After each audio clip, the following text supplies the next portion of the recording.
चंचल बंदर और जादुई तालाब। एक घने जंगल में चंचलू नाम का एक बंदर रहता था। वह बहुत नटखट था और पूरे जंगल में उसकी शरारतों के किस्से मशहूर थे। एक दिन वह नए पेड़ों और झाड़ियों की तलाश में जंगल के गहरे हिस्से में पहुंच गया।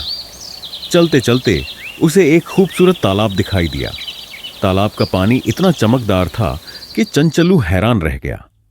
तालाब के पास जाते ही उसने एक आवाज सुनी, इस तालाब में डुबकी लगाने से तुम्हारी एक इच्छा पूरी हो सकती है, लेकिन ध्यान रखना, एक समय में केवल एक ही इच्छा मांग सकते हो। चंचलू खुशी से झूम उठा।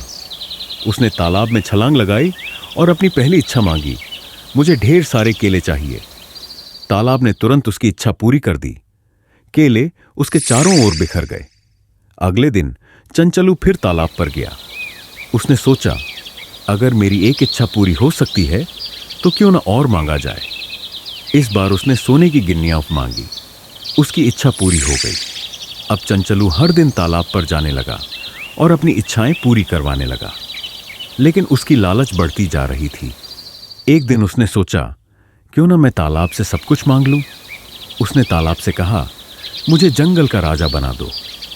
लेकिन जैसे ही उसने यह इच्छा मांगी, तालाब का पानी उथला हो गया और वहां से एक आवाज आई, लालच बुरी बला है, तुमने अपनी सारी सीमाएं पार कर दी हैं। अब यह तालाब तुम्हारी कोई इच्छा पूरी नहीं करेगा। चंचलू ने समझा कि उसकी लालच ने उसे कितना नुकसान पहुंचाया है। वह शर्मिंदा हुआ और उसने तालाब से माफी मांगी। उसने यह भी वादा किया कि अब वह दूसरों की मदद करेगा और अपनी गलतियों से सीखेगा। इसके बाद चंचलू ने जंगल में अपने दोस्तों की मदद करनी शुरू कर दी। उसने अपने सोने की गिन्नियां और फल जरूरतमंद जानवरों को बांटे।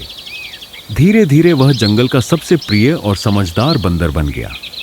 सीख, लालच से हमेशा नुकसान होता है, जबकि परोपकार से सम्मान मिलता है।